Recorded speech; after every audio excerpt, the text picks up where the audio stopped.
Nakakita siya ng isang AirTag sa kanyang pitaka at nagsimulang mataranta.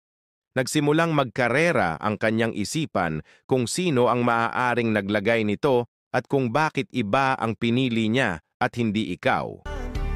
Kung siya